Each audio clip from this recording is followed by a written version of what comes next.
You can spot them from like their fashion sense. It's a little bit different. A lot of the times it's borderline offensive.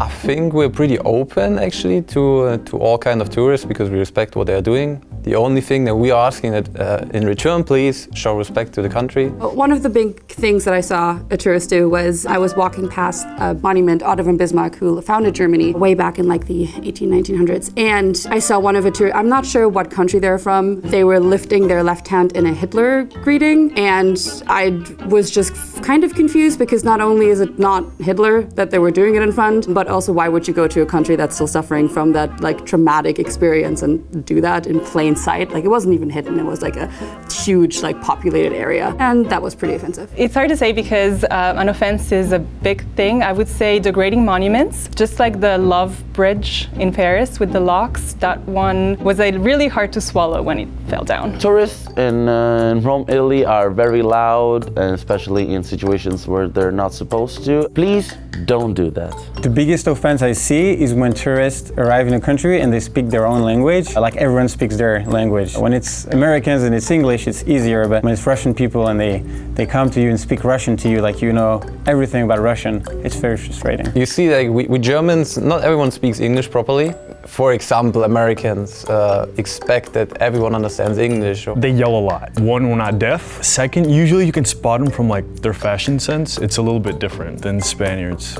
A lot of the times it's borderline offensive. So Spain is party time, party land. Most tourists go there to party hard and try to get laid. And as a woman, it's really annoying to have that tourist that just wants to have fun time that day and you're like, leave me alone. A lot of the times you see like a lot of like drunk or almost blacked out tourists because they go there to get trashed. Spain's about taking part in the moment, about enjoying it, having your ginebra, your anise, your sangria, but not too much. I mean, come on. They come to Italy and they assume that things like food, they think it's gonna be like their food. So it's like, oh, this coffee, it's too strong, or like this pizza is too dry. And like, this is how it's supposed to be and like how it's supposed to be here. People just think that their way is the only way. Adapt to the time in Spain.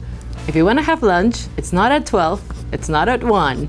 Maybe at 3 p.m. you can start eating. Maybe at 9 p.m. you can start having dinner. But don't complain because we don't want to serve you at 12. A pet peeve for me is the fact that they're not willing to take part in the local customs. So for example, like food is always a big no-no for them. So you'll see them a lot of the times at like fast food chains. A lot of them congregate at Starbucks, I find. I think it's important, even though that you don't know Spanish and it might just be your high school Spanish, take part in the language and the culture. So one thing that tourists do that is just like a little bit culturally different from us in Germany is that they document everything, which is not really a thing in Germany. Live stream in front of monuments or take pictures of their food. The most annoying thing tourists do is definitely taking pictures of everything and everyone. A lot of tourists like just come in your face and take pictures of you. I've experienced people coming to me and taking pictures of my baby without asking. And I think that's pretty weird. Well, one of the things that tourists expect us to do is, for example, like speak in that way, like this all the time,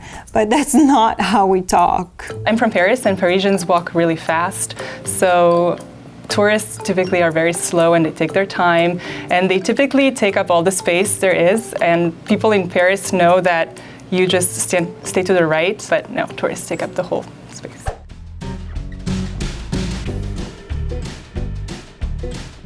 By contrast, Spaniards are a little bit more able to differentiate kind of styles between like night and day. I think that this is something that you see in Americans, is that they just like wear the same thing all the time. Maybe like a baseball cap. Tourists tend to wear clothes that are a little bit too large. They wear their bags in front of them to make sure that they're secure. They must be hearing that Paris is a dangerous city.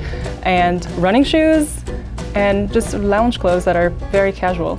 Oh, the sweaters with the university names, those are a little strange, yes. The most annoying thing I see tourists wear is the sandals with socks. I think it's not that cool.